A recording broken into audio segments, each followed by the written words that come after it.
તેલ ગરમ થઈ ગયું છે આમાં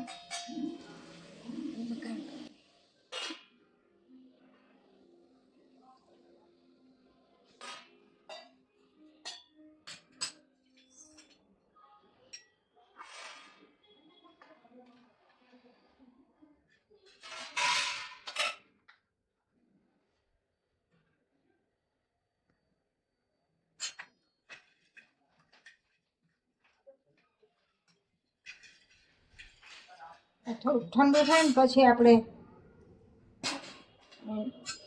ઠંડુ થવા દેવાનું.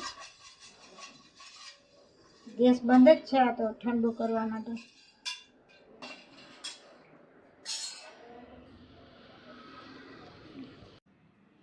એમાં આપણે થોડુંક મીઠું નાખીશું. આ બોરો આપણે વઘાર્યો ને એ થોડોક શેષ ખારો થાય એટલા માટે.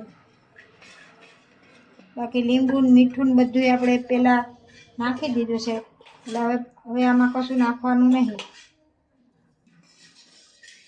હવે આ મરચાં છે આપણા સુકાઈ ગયા છે, કાગળમાં જ રેવા દીધા હતા. તેલ ઠંડુ થઈ ગયું છે, આપણે નાખી.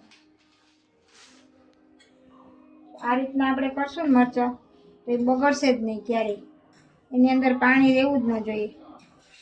પાણી રહે ને તો જ બગડે, નકર ના બગડે. આ તમારે ગમે એટલું બહાર પડ્યા રહીએ ને તો એ કશું નહીં થાય. એકદમ તેલનો જ આમાં રસો થાય, બાકી પાણી ન નીકળે આમાં. આવે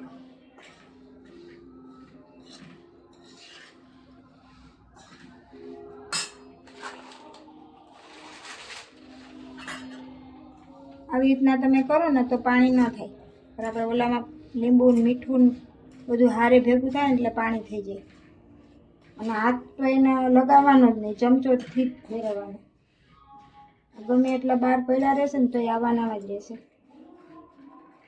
મિત્રો તૈયાર છે આપણા મરચાં. વિડીયો તમને ગમ્યો હોય તો લાઈક કરજો, શેર કરજો, સબસ્ક્રાઈબ કરજો. જય શ્રી કૃષ્ણ.